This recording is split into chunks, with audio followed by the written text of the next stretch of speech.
श्रीगुरवे नमः।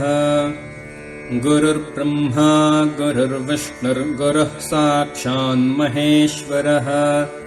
गुरुरेव जगत्सर्वम् तस्मै श्रीगुरवे नमः।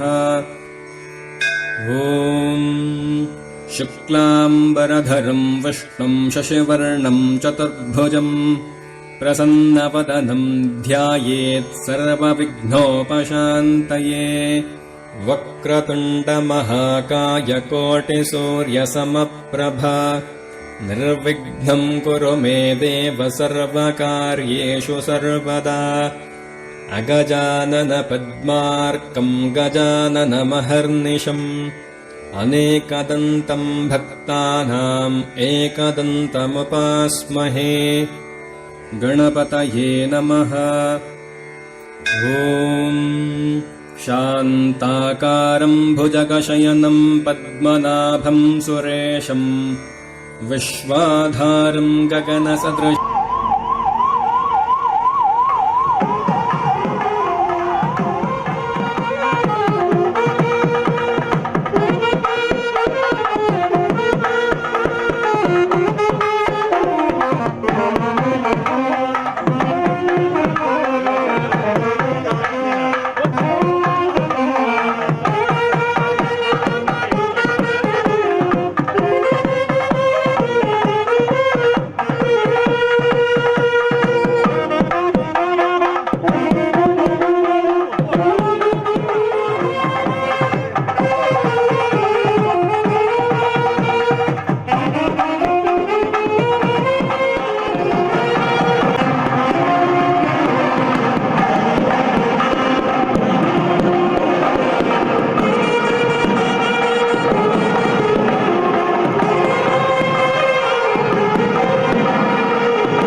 मेघवर्णम् शुभाङ्गम् लक्ष्मीकान्तम् कमलनयनम् योगिहृद्ध्यानगम्यम् वन्दे विष्णुम् भवभयहरम् सर्वलोकैकनाथम्।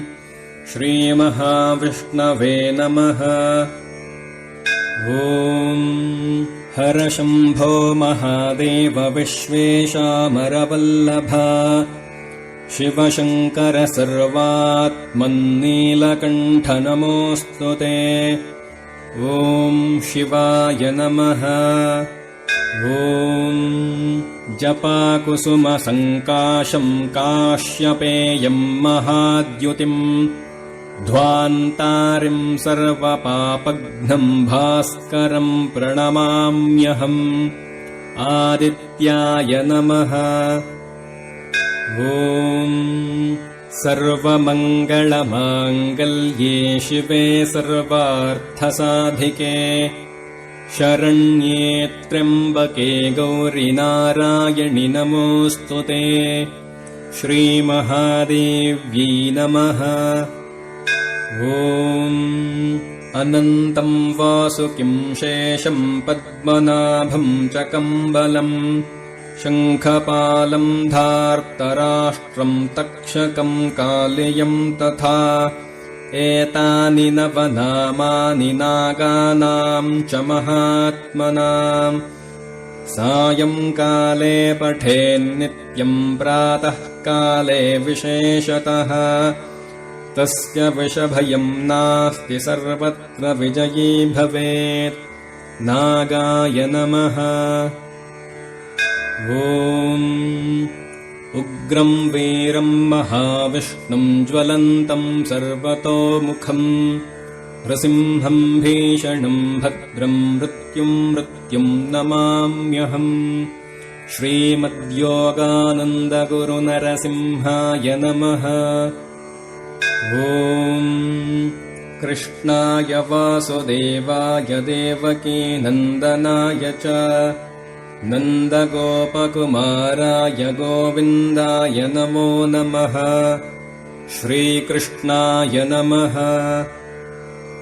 ॐ श्रीराम राम रामेति रमे रामे मनोरमे